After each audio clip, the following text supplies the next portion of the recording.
अस्सलामुअलैकुम, GTV news के साथ मैं हूँ अरीबा सुल्तान और मैं हूँ गौहर इशरत। हेडलाइंस आपने जानी, बुलेटिन का आगाज करें और सबसे पहले आपको बताएं, मुल्क के 4 सूबों में सैलाब की तबाहकारियां ना थम सकी।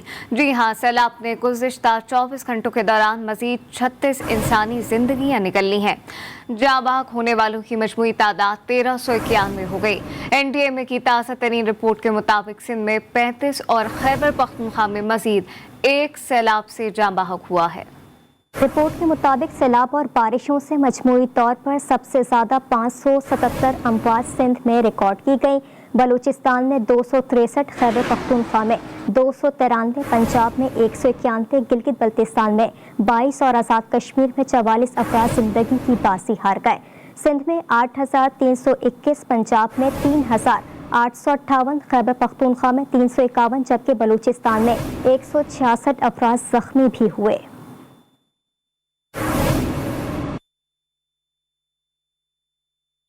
सिंध के कई अजला ताहाल सैलाबी पानी की लपेट में है। कंबर शहदाद कोट की तहसीलें सजावल, जुनेदो, वरह, कंपो सईद खान बदस्तूर ज़ेर-ए-आब हैं।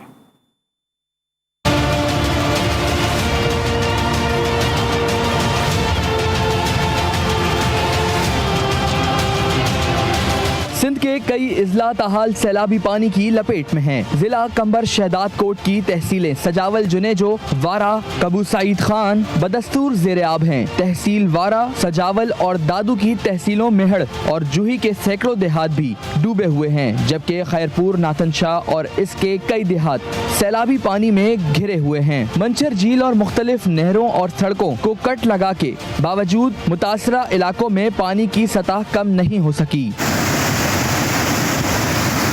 दादू का शहर खैरपुर, नाथन शाह 10 रोज से पानी की लपेट में है और इसके सैकड़ों गांव भी ज़ेर-ए-आब हैं। मेहड़ और जूही के शहरी सैलाब से बचने के लिए रंग बंद की मजबूती की कोशिश में मसरूफ हैं। बदीन में 2 रोज कबल पड़ने वाला शिगाफ पुर नहीं किया जा सका। 30 से जायद देहात पानी में डूबे हुए हैं। ठट्टा में चिलिया के करीब रावड़ा मोरी के मुकाम पर दरियाए सिंध के दबाव से जिम्मेदारी बंद में शिगाफ पड़ गया, जिसके बायस मुतादिद घर ज़ेर-ए-आब आ गए। कई मुकामात पर मुतासरीन बंदों और खैमों में बेयारो मददगार बैठे हुए हैं। सैलाब ने सिंध में तबाही मचा दी है। सैलाब ने वो मंजर भी दिखा दिए जिससे आसमान भी रो पड़ा। सैलाबी पानी के बायस मरने वालों की तदफीन में शदीद मुश्किलात का सामना है। मोरू के इलाके भरिया रोड के करीब देहात में जमा 5 फीट पानी से मैयत को तदफीन के लिए गुजारा गया। गाँव तूरपुर सथरों में 50 साला नबी बख्श मल्लाह इंतकाल कर गया था। बरसाती पानी जमा होने के बाद इसकी मैयत को कई फीट पानी में बड़े गड्ढे में रखकर गुजारा गया।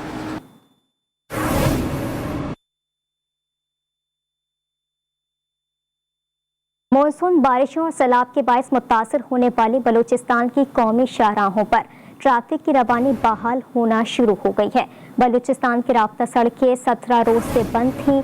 आपको खबर दे रहे हैं बलूचिस्तान से, जहां पर मानसून बारिशों और सैलाब के बायस मुतासर होने वाली कौमी शाहराहों पर ट्रैफिक की रवानी बहाल होना शुरू हो गई है। बलूचिस्तान की राब्ता सड़कें 17 रोज से बंद थी। मानसून बारिशों और सैलाब के बायस मुतासर होने वाली बलूचिस्तान की कौमी शाहराहों पर अब ट्रैफिक की रवानी बहाल होना शुरू हो गई है। बलूचिस्तान की राब्ता सड़कें 17 रोज से बंद थीं। तफसीलात जानते हैं बुशरा कमर से। जी बुशरा, बताइएगा, ट्रैफिक की रवानी अब बहाल हो गई है? बिल्कुल, मानसून की बारिशों और सैलाब के बायस मुतासर होने वाली बलूचिस्तान की कौमी शाहराहों पर ट्रैफिक की रवानी जो है बहाल होना शुरू हो गई है। बलूचिस्तान की राब्ता सड़कें 17 रोज से जो है मुकम्मल तौर पर बंद थी, जिसकी वजह से मुसाफिरों को काफी मुश्किलात का सामना था। NHA, फौज और इंतजामिया ने सड़कों की बहाली के लिए जो है वो काम शुरू किया था, जो ताहाल इस काम के लिए मसरूफ है। NH40 कोयटा तफ्तान शाहरा तमाम ट्रैफिक के लिए बहाल हो गई, जबकि NH70 किला सैफुल्ला लोरालाई शाहरा पर हर तरह की ट्रैफिक के लिए बहाल कर दी गई है।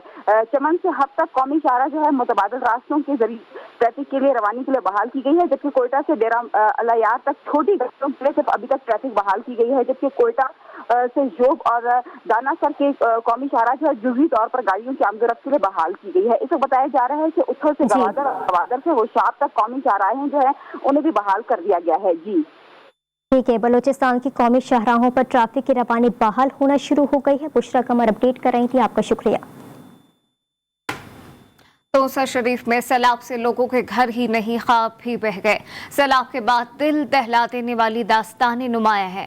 हर तरफ एक गमगीन और दुखी चेहरा दिखाई देता है।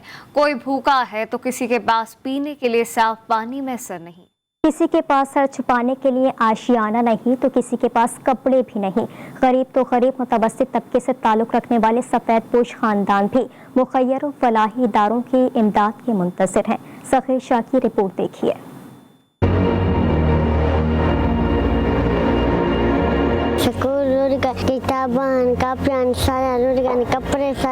माल शाल सदा आपरा में लोढ़ गए, सारी हर शय लोढ़ गई है। जो देखो कशे दी कशे कहानी में। ये मनाजिर हैं तौसा शरीफ के सैलाब से मुतासरा इलाकों के, जहाँ कभी लोग खुशहाल थे। अब यहाँ हर तरफ तबाहशुदा घर और उनके उजड़े हुए बेबस मकीन दिखाई देते हैं। सैलाब के बाद दिल दहला देने वाली दास्तानें नुमाया हैं।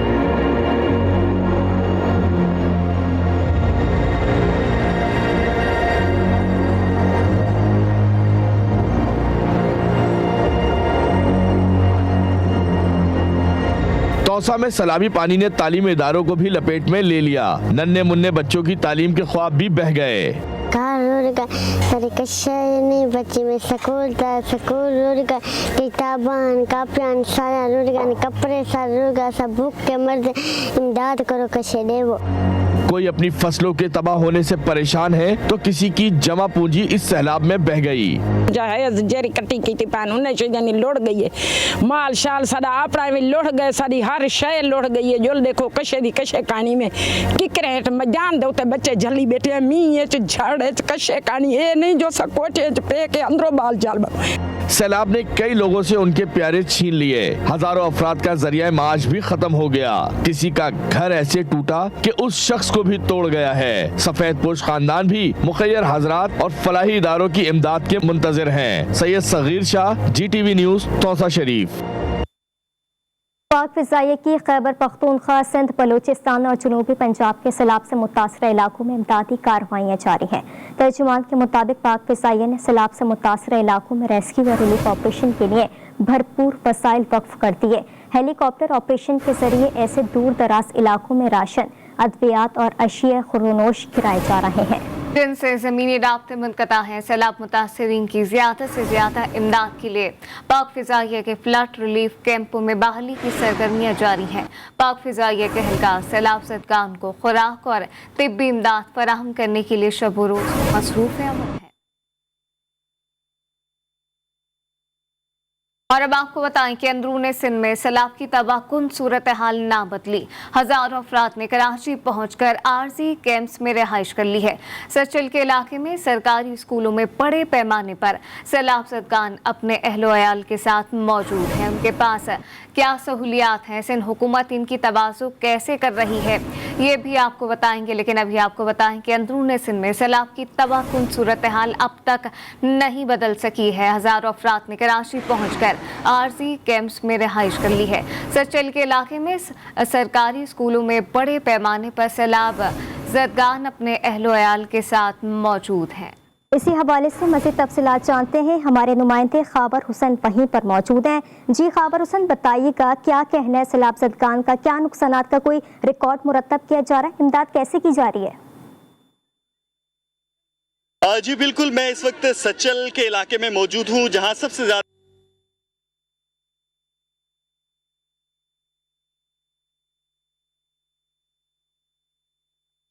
बिल्कुल आपको ये बता रहे हैं कि अंदरूने सिंध में सैलाब की तबाहकुन सूरत हाल है और इमदादी सरगर्मियाँ इस वक्त जारी हैं। और इसी हवाले से मज़ीद तफसीलात जान लेते हैं। हमारे नुमाइंदे खाबर हुसैन बराह रास्त मौजूद हैं। जी खाबर, बताइएगा क्या कहना है सैलाब ज़दगान का और किस तरह से इमदादी कार्रवाइयाँ वहाँ पे जारी हैं? जी मैं इस वक्त सचल के इलाके में मौजूद हूँ। यहाँ सचल के जो जितने भी स्कूल्स हैं उन सबको मुतासरीन के लिए मुख्तस कर दिया गया है। यहाँ पर बड़ी तादाद में कराची का अगर सबसे बड़ा कैंप कहा जाए तो ये सचल का इलाका है। यहाँ पर मुख्तलिफ जो ग्राउंड्स थे उनमें भी मुतासरीन को ठहराया गया है, जबकि ये जो स्कूल्स थे उनमें और सरकारी दीगर इमारतें हैं उनमें भी मुतासरीन को ठहराने का एहतमाम किया जा रहा है। यहाँ पर दातर शर हैं हमारे साथ जो स्कूल के टीचर भी हैं और यहाँ पर इंतजामात को देख रहे हैं। सर बताइएगा कितनी बड़ी तादाद तादाद में यहाँ पर सच्चल में लोग लाए गए और किस तरह से उनके इंतजाम किए जा रहे हैं और रजिस्ट्रेशन का अमल कैसे किया जा रहा है? यहाँ तकरीबन 8 स्कूल हैं जो 8 स्कूल मुतासर हुए हैं, जहाँ पे तकरीबन 4,500 ये लोग आए हुए हैं और 4,500 लोग आए हैं, मगर हम इसी स्कूलों में 8,000 बच्चे जो हैं मुतासर हुए हैं, जो पढ़ते थे वो स्कूल से बाहर बैठे हैं। अब गवर्नमेंट की तरफ से तो इनको खाना मुयस्सर होता है, मगर जो अभी अहकामात आए हमारे एजुकेशन डिपार्टमेंट से कि आप स्कूल वाले जो हैं वो उनके लिए टेंट कायम मुकर्रर किया जा रहा है कि हम टेंट में बच्चे को पढ़ाएंगे और स्कूल में मुतासिर रहेंगे। थोड़ा इस चीज़ को थोड़ा मद्देनज़र रखते हुए आप गवर्नमेंट को सोचना चाहिए कि इनको अगर टेंट सिटी में कहीं मुंतकिल किया जाता है तो मेरा ख्याल है कि ये आसानी से जा भी सकते हैं। और हमारे जो ये बच्चे यहाँ मुतासिर आए इनकी भी तो तालीम का हर्ज हो रहा होगा, ये कहीं ना कहीं स्कूल में पढ़ते होंगे, तो उनके लिए भी कोई हुकूमत को आप कहेंगे कि एहतमाम किया जाए? बिल्कुल फौरी तौर एहतमाम किया जाए, इनके लिए कोई टेंट सिटी मुकर्रर करके इनके स्कूलों की बहाली के लिए भी कोई काम किया जाए। हालांकि ये बहुत मुतासरीन हैं जो बड़े अजाब से ये झेल रहे हैं और यहाँ कोई इंतज़ाम नहीं है, गवर्नमेंट की तरफ से कोई रजिस्ट्रेशन नहीं है, कोई फोकल पर्सन यहाँ पे नहीं है जो इन चीज़ों को देखे और जो NGOs काम कर रही हैं। ठीक है जी, आपने देखा यहाँ पर काफ़ी ख़वातीन जो हैं हामला भी हैं। गुज़श्ता रोज़ ही यहाँ पर 2 बच्चों की जुड़वा बच्चों की विलादत भी हुई है। जो ख़वातीन यहाँ पर हामला हैं उन्हें फौरी तौर पर जो है वो डाओ मेडिकल सहूलियात का भी फुकदान है, जबकि सचल के इलाके सरकारी स्कूलों में बड़े पैमाने पर सैलाब मुतासरीन मौजूद हैं। खावर हुसैन तमाम तर तफसीलात से आगाह कर रहे थे, आपका शुक्रिया।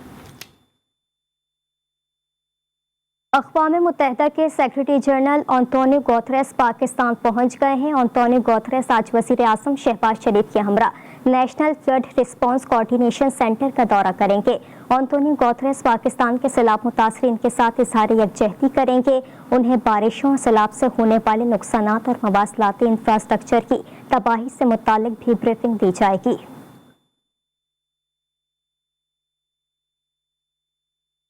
लापता अफराद केस में तलबी पर वज़ीर आज़म शहबाज शरीफ इस्लामाबाद हाई कोर्ट में पेश हो गए। वज़ीर आज़म ने अदालत को लापता अफराद के केसेस हल करने की यकीन दहानी करा दी है।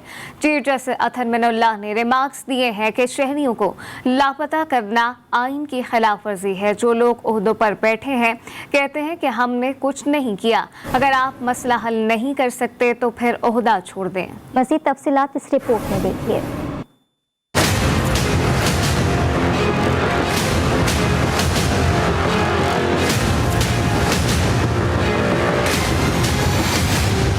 इस्लामाबाद हाई कोर्ट में चीफ जस्टिस अतहर मिनल्लाह ने लापता अफराद की अदम बाजियाबी से मुताल्लिक केस की समाअत की। वजीर आजम शहबाज शरीफ अदालत के रूबरू पेश हुए। चीफ जस्टिस ने रिमार्क्स दिए कि शहरियों को लापता करना आइन तोड़ने के मुतरादिफ है। एक चीफ एग्जीक्यूटिव ने इस मुल्क पर 9 साल हुक्मरानी की। उन्होंने अपनी किताब में फखरिया लिखा है कि अपने लोगों को बैरून मुल्क फरोख्त किया। इससे लगता है कि शायद ये रियासत की पॉलिसी है। मिसिंग पर्सन्स का कमीशन बना और उसकी प्रोसीडिंग जो सामने आई वो बहुत तकलीफ दे है। जब रियासत आकर बताती है कि हमें नहीं पता लोग किसने लापता किए, फिर क्या करें? जब छोटा बच्चा कोर्ट आता है तो अदालत किसको जवाबदेह करे? आप इस कोर्ट को हल बता दें कि मिसिंग पर्सन्स केस में किसे जिम्मेदार ठहराएं।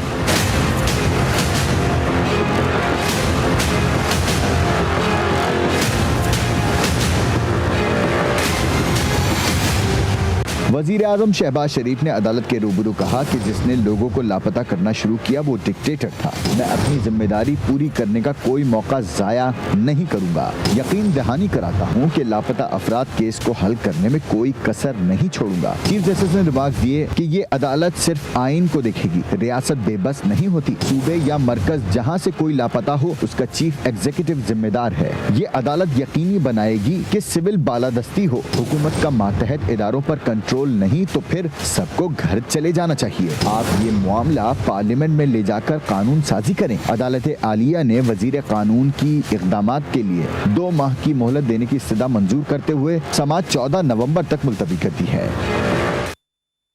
और रुख करेंगे लाहौर का। लाहौर की सेशन कोर्ट ने मरियम नवाज के खिलाफ फौज मुखालिफ बयानात पर इंदराज मुकदमे की दरखास्त का तहरीरी फैसला जारी करते हुए दरखास्त अदम पैरवी की बिना पर खारिज कर दी। एडिशनल सेशन जज खिजर हयात ने तहरीरी फैसले में कहा कि दरखास्त गुजार हैदर मजीद एडवोकेट को दलाइल का मौका फराहम किया गया। अदालत में पेश न होने के बायस उनकी दरखास्त खारिज की जाती है। ये भी आपको बताएं कि मजीद कहा गया कि अदालत में पेश न होने के बायस इनकी दरख्वास्त खारिज की जाती है। साबिक वज़ीर दाखिला शेख रशीद का कहना है कि पहले ही कहा था पीडीएम इलेक्शन से भाग जाएगी। जहां सैलाब नहीं था वहां भी इलेक्शन मुलतवी किए गए। इस्लामाबाद हाई कोर्ट के बाहर मीडिया से गुफ्तगू में सरबराह अवामी मुस्लिम लीग ने कहा, अगर कोई समझ रहा है कि इमरान खान के बगैर इंतखाबात हो सकते हैं तो इन्हें सितंबर की तारीख याद रखनी चाहिए। ये नाअहल है, इनके पास करने को और कुछ नहीं।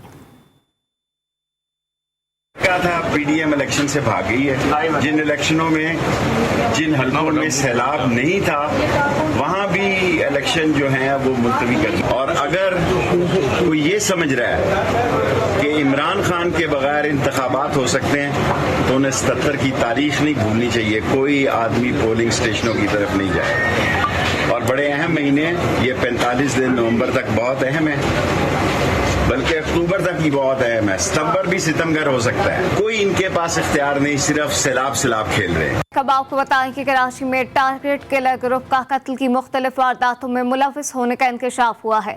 शहर में टारगेट किलिंग के 3 वाकयात में एक ही ग्रुप मुलविस निकला है। पुलिस का दावा है कि थाना तैमूरिया ने टेक्निकल जराए और CCTV की मदद से टारगेट किलर जावेद लंगड़ और इसके साथी को गिरफ्तार किया है। ग्रुप का सरखाना अरशद उर्फ मामू और इसका दस्त रासद बहादुर और फैसल काला इन वारदातों की मंसूबा साज था। जब अब तक कानून की गिरफ्त से आजाद टारगेट किलिंग के मुहर्रिकात के मकासद क्या थे, अरशद उर्फ मामू की गिरफ्तारी के बाद पता चल सकता है।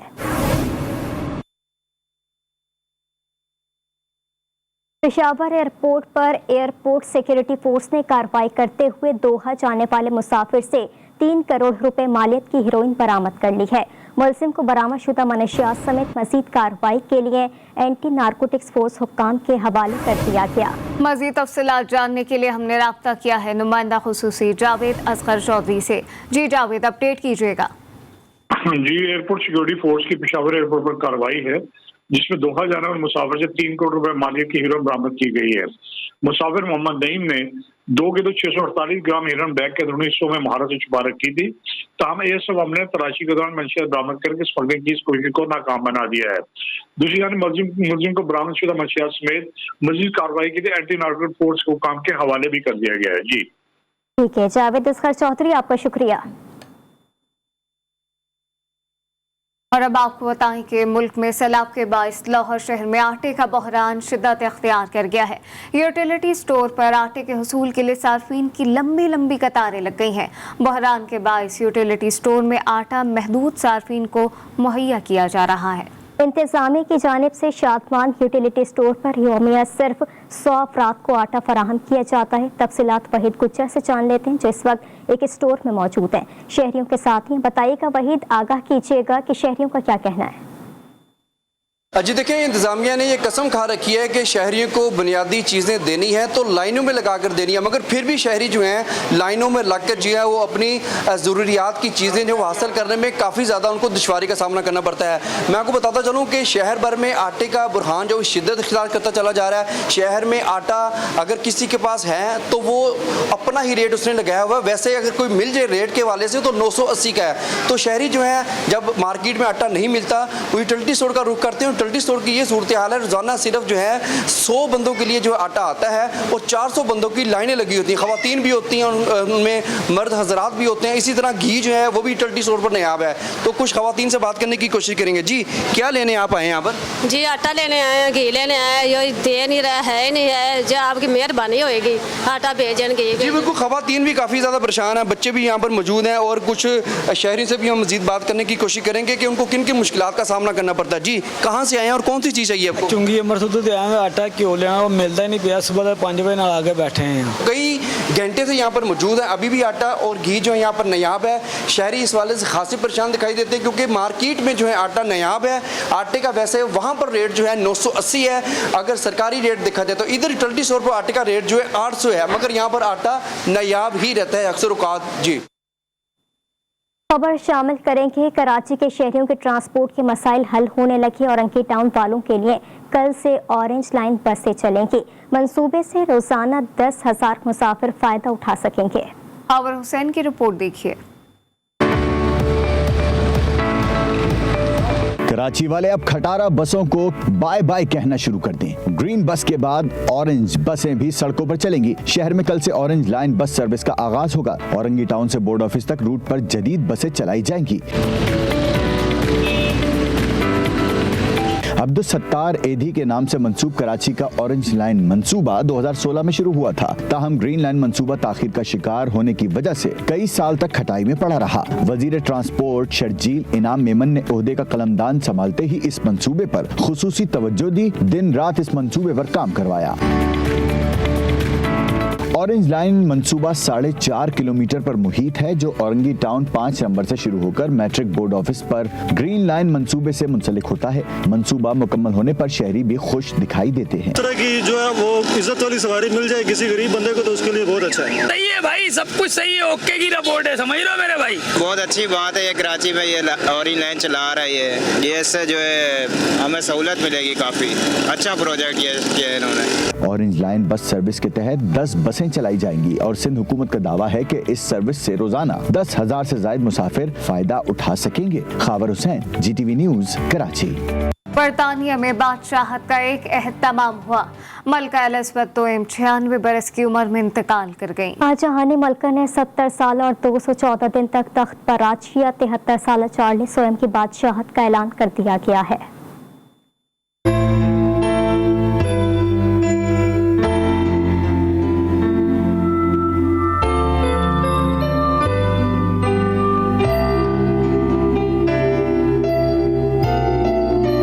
बरतानिया में बादशाहत का एक अहद तमाम हुआ। मलिका एलिज़ाबेथ दोयम एलिज़ाबेथ अलेक्जेंडर मेरी वुल्सडर 96 बरस की उम्र में इंतकाल कर गयी। मलिका की आखिरी रसूमात 2 हफ्तों के अंदर तारीखी चर्च वेस्टमिनिस्टर एबी में होंगी।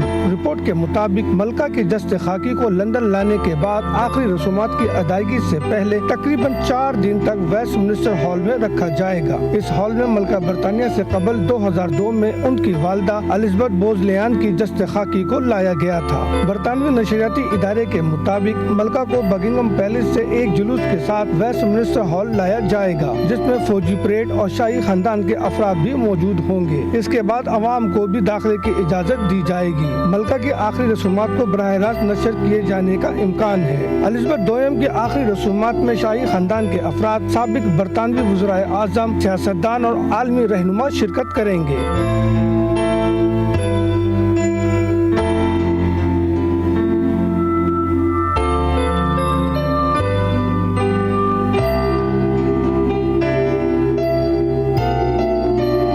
जानिब मलिका के इंतकाल के बाद उनके सबसे बड़े बेटे शहजादा चार्ल्स को बाकायदा किंग चार्ल्स III का खिताब दे दिया गया है। बकिंगम पैलेस के एलामिये के मुताबिक शाह चार्ल्स अपना नाम तब्दील करने का अख्तियार इस्तेमाल कर सकेंगे। 73 साल वो किंग आर्थर, किंग फिलिप या किंग जॉर्ज में से एक नाम अपने लिए मुंतखब कर सकते हैं। और अब कुछ खबरें खेल के मैदान से। फाइनल से पहले फाइनल की रिहर्सल एशिया कप T20 के सुपर 4 मरहले का आखिरी मैच आज पाकिस्तान और श्रीलंका के दरमियान खेला जाएगा, जिसके बाद टूर्नामेंट का फाइनल भी इन्हीं दोनों टीमों के दरमियान इतवार को शेड्यूल है। आज के मैच के लिए पाकिस्तानी साइड में 2 तब्दीलियों का भी इम्कान है। शादाब खान और मोहम्मद हसनैन की जगह हसन अली और उस्मान कादिर को मौका दिया जा सकता है। पाकिस्तान और श्रीलंका की टीम एशिया कप में मजमूई तौर पर अपने 3 मैचेस में कामयाबी हासिल कर चुकी हैं, जबकि दोनों टीम को ग्रुप स्टेज के एक मैच में शिकस्त हुई थी। इसी के साथ न्यूज़ बुलेटिन से फिलवक्त इतना ही। मजीद खबरों से बाखबर रहने के लिए देखते रहिए GTV न्यूज़।